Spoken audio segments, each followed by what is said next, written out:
வணக்கம். இன்று நாம் பார்க்க இருப்பது எதிர்ப்புகளையும் வாய்ப்புகளாக மாற்றிய பெண் சுயதொழில் முனைவோர் ஒருவரை. வாருங்கள் காண்போம் அவரை. கோகிலவாணி, உலகநாதன் கோகிலவாணி. குழுக்கு வேலைக்கு போயிட்டு அப்படியே ஒரு ஃபார்மசியில் வேலை செஞ்சேன். டெய்லரிங் ஆர்வம் அதுதான்.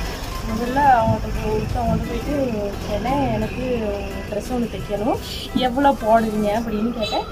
அவங்க டக்குன்னு அதெல்லாம் விசாரிக்காம டக்குன்னு என்னை ஏசிக்கலாங்க. அப்படி ஏசினோன்னு அன்னைக்கு நான் யோசித்தேன், நம்மளும் பழகுவோம், இது என்ன ஒரு பெரிய வேலையா, இதை நம்ம நானும் ஒரு பெண் தானே, என்னாலையும் தைக்க முடியும்.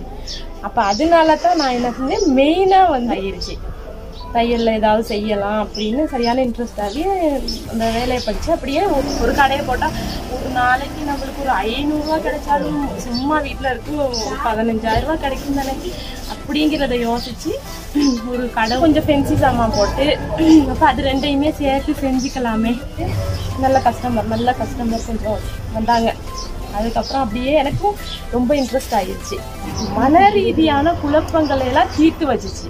இதையா ஒரு நல்ல ஒரு இது அப்படின்னா இதை செஞ்சுட்டு போகும்போது எனக்கு எந்த யோசனையுமே கிடையாது.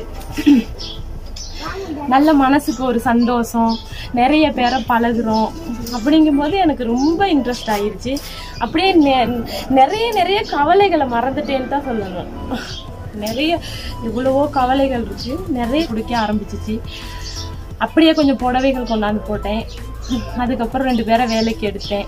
2 பேர் எனக்கு ஒரு சந்தோஷம் என்னன்னா, இந்த வேலையை நான் செய்கிறது நான் மட்டுமே இதில் பெனிஃபிட் ஆகாமல் என்னோட சேர்ந்து ஒரு 10 பேர் ஒரு 10 பேருக்கு நான் இதில் வேலை கொடுத்தேன்னு சொன்னால் எனக்கு ரொம்ப சந்தோஷம். வேலை கொடுக்கணுங்கிறது எனக்கு பெரிய ஆசை.